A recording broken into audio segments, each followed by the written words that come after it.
Hey everyone, welcome back to another episode of Star Labs Confidential. For today's episode, we're covering DC's hit movie Wonder Woman. Our guest for this episode is famous cosplayer and costume designer Jason Evans. Welcome to the show, Jason. Thanks, man. Appreciate you having me. My pleasure.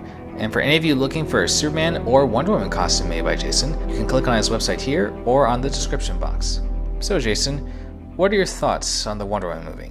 I really liked it. I thought it was probably the best movie that DC has put out ever. And, can't say ever. The Dark Knight movie was pretty good. Definitely think that this one was right up there. Agreed. It definitely goes up there with The Dark Knight and the first two Superman films, with how epic and amazing it is. I didn't know what to expect going into it because of everything else that had preceded it. So, Batman v Superman was kind of mixed, and Man of Steel was good, but it was kind of mixed. Suicide Squad, they just haven't hit any home runs, but they definitely did on this one. It was just a good movie. It was a good story, good acting, it was good everything. On the surface, it looks like the usual origin story. But for DC movies, they made the right choice here to keep the plot simple. Not too many storylines or plot holes that can last too long. Right. And I thought Gal Gadot, incredible job. We saw a little bit of her in Batman v Superman, but she absolutely killed it. Definitely. She and Chris Pine had good chemistry in almost every scene they're in. He was more, I think, like the comedic relief and whatever else, but I thought she did excellent in the lead role, and she just nailed. I mean, there's not one thing that they could have done differently in this movie to make it better. That's what's happened with these past DC films. You either like it, but find some things you don't like, or you hate it, but you find very few things that you do like. Yeah. The thing is, I had low expectations for this movie only because of what DC has put out so far. So I didn't really know what to expect going into this, and just blown away. I mean, it was perfect. Hopefully they transfer that over and they carry that over to the Justice League or Man of Steel 2 or Batman or whatever they're going to be doing next. Hopefully they see and they took notes on what they did right on this one and that they can replicate that in the future. It felt somewhat nostalgic of how Richard Donner directed Superman, especially with the scene in the alleyway where Diana stopped the muggers. Yeah, I mean, there were a lot of moments like that where I can't describe, why I liked them. It was just, when she's running through No Man's Land. I kind of wish they had done something similar with Man of Steel. I agree, especially with the use of color in this film. In comparison to the previous movies, it's more vibrant, not dark and gritty with very little to no saturation.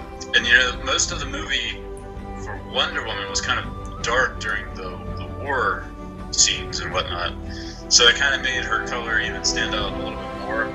But it wasn't all dark. It was like the beginning of the movie whenever they were on Themyscira and everything. So in your line of work, you've been making the movie version of the Wonder Woman costume for some time now, right? Yep. Are they easier to make than the Superman costumes? No. For what I do, nothing is easy. I never take the easy road. I wish I would sometimes, just because I never do anything with replication in mind. So it's not. I'm not one of those people that make. And I don't want this to come across as I'm putting it down or anything. But I don't make molds.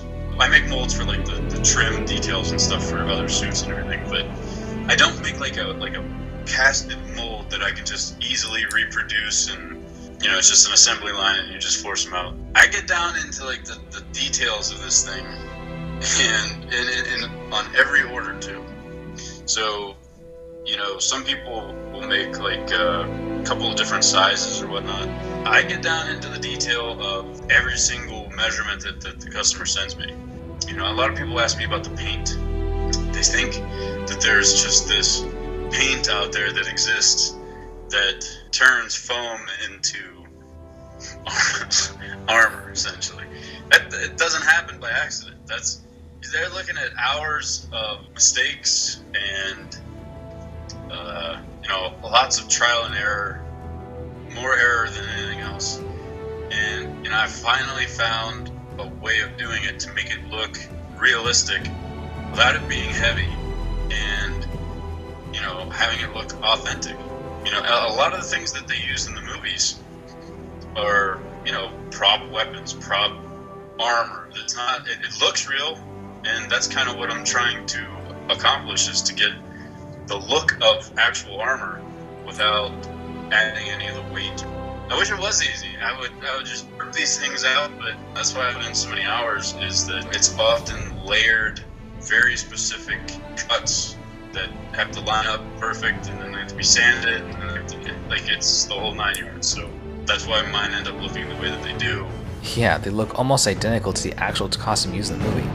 Even the sword and shield. Well, I'm very fortunate to be connected with some people that provided me with up-close shots of actual props and shots of certain costumes and everything. I seem to have that ability to turn what I see into an actual product. So, have you ever thought about making any new costumes? I don't know. I really need to finish the muscle suit. I think that's going to be a key piece for, anybody. The thing is I'm not your typical nerd, obviously, but the vast majority of people out there haven't taken time, or they don't know how to build up their bodies or anything, but they still want to look like these superheroes. And that's what I kind of want to help them to do with the muscle suit. It's not going to be one of these huge muscle suits where it's like unrealistic proportions. And, if you go to a gym, you see maybe like one person like that who might be roided out. Most of the time, an actual muscular person just has, refined muscles. That's all. You can see the muscle as opposed to just seeing like an arm. Like you'll see definition. And that's my goal in replicating, making a muscle suit, is to be able to make something like that people can wear under any costume. I think that's going to be a usable piece of any costume for people to wear. The only thing I can't figure out so far are the women's, because most of the time their costumes, they show a lot more skin. I'm still trying to tackle that one. Yeah, to most people, Wonder Woman's look really hasn't changed much over the years. Well, that's really all we can do for that one, is just try to make it as realistic for the armor as possible, and the rest is on the person wearing it. Granted, there are some women heroes and villains that wear full-body outfits, like Black Widow and Catwoman. Yeah, but they're not really muscular characters. And the only reason I bring that up is because somebody commented on one of the photos or something that I had posted for the male muscle suit, and they were like, "You're going to make something for women." And I just don't know how to tackle that one. Or even if I should, it just doesn't seem as prevalent for women as it does for men. For some fans, they weren't too excited with Gal Gadot playing the role, for she didn't seem to pack on that much muscle. But if you look closely, she definitely has a more toned look instead of being all bulky. No, you're absolutely right. And, she looked sexy as hell in that movie. Oh my god. I gotta admit, I was a little skeptical, because she doesn't have the face, or the body for that matter, of the classic Wonder Woman. Like the blue eyes and the jet black hair. But, man, when you have somebody like that, she redefines the character then. And that's exactly what she did. It's amazing. So, all more power to her. Think you might make a combo version of Linda Carter's and Gal Gadot's costumes together? I don't know. Linda Carter's, it looked like it was mostly fabric.